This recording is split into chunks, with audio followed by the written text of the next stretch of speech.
In this video, I'll be giving tips for every single weapon in the Finals Season 3. We'll be starting with heavy class, then moving to medium, and finally finishing with light. Timestamps are in the description if you just want to see one specific weapon. That's enough talking, let's get into it.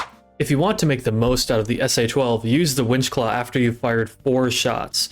The gun will reset while the winch claw is being used and stun lock the enemy, giving you insane dueling potential. The spear has a really powerful combo that I like to use in Power Shift, where you can RPG the platform, slam down onto it with charge and slam, and then right click with the spear. It usually damages or kills just about everybody on the platform, making it really easy for your team to take.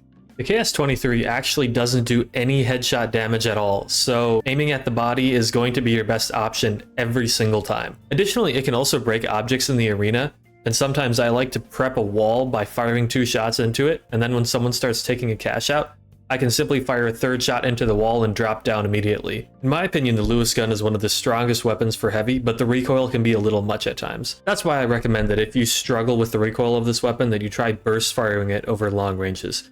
Here's an example of me burst firing the weapon versus me trying to do it full auto at long range.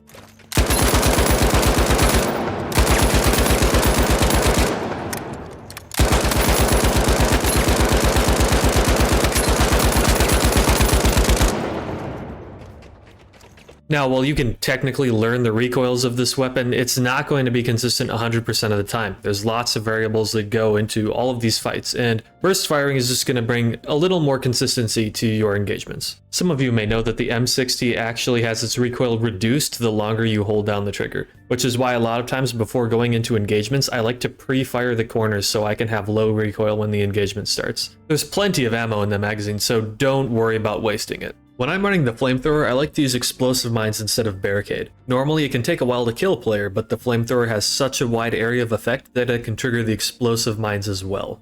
If you're trying to be as optimal as possible with your Sledgehammer while fighting in medium, it's actually a faster kill to do 2 left clicks and then a melee.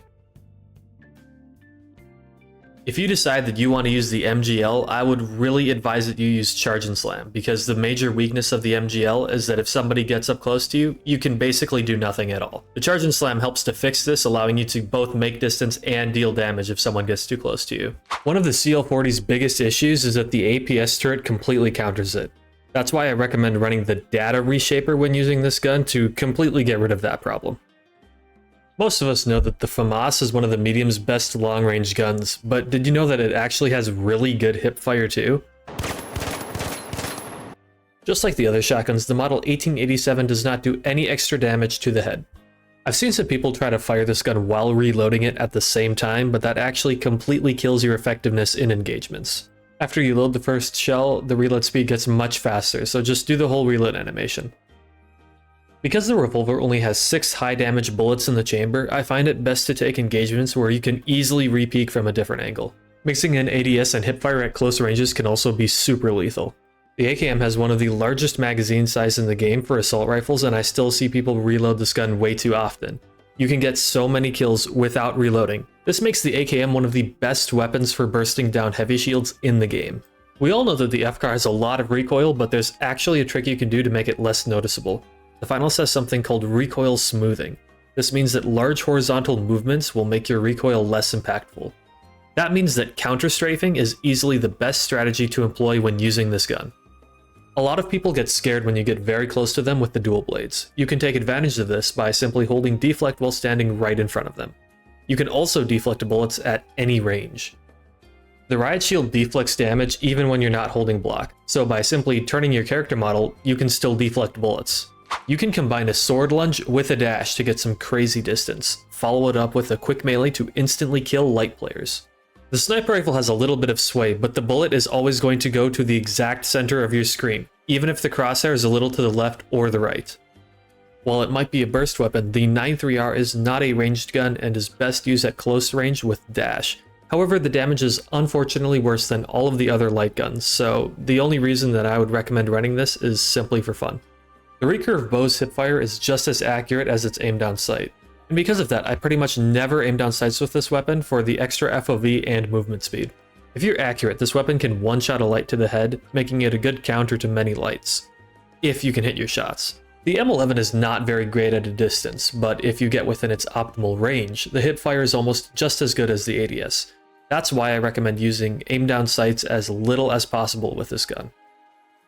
Using the knives ult fire is a great way to guarantee really high damage at the beginning of every fight. After you hit the ult fire attack, that's when I would switch to your normal attack with the throwing knives. The XP54 is one of the best weapons in the game to use with cloak simply because of the red dot that stays visible while you have cloak on.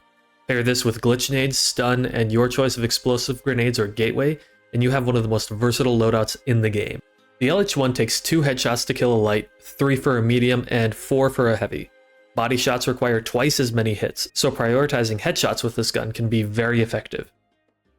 Just like the other shotguns, the double barrel doesn't deal any headshot damage, so aim center mass. The spread of the shotgun can be depicted by a circle drawn between your crosshair.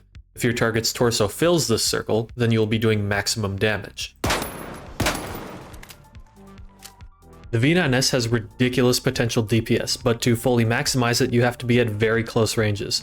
Evasive dash and stun gun will help you out immensely when using this. If you are on M&K, make sure you aren't tensing your hand up too much when clicking rapidly, as this can make your aim far worse and make the gun feel horrible. And finally, the Dagger. This weapon has a movement tech that allows you to backstab no matter which way you are facing your opponent. It might take you some practice to get down, but this makes the Dagger so much better than normal. The Dagger has a very forgiving backstab hitbox. Even doing it from the side will count as a backstab in many cases. But obviously, you can't do it from the front. But if you ult fire, dash, and then spin around, you can use the Dagger's very forgiving backstab hitbox to backstab from any angle. And that was one tip for every weapon in the finals season 3. If you have another useful tip about your favorite weapon, let me and others know in the comments down below. If this video was helpful to you at all, consider subscribing as we're getting close to 1,000 subs, and I'll be posting more informative and silly content on the finals very soon. And with that, I hope you all have a wonderful day.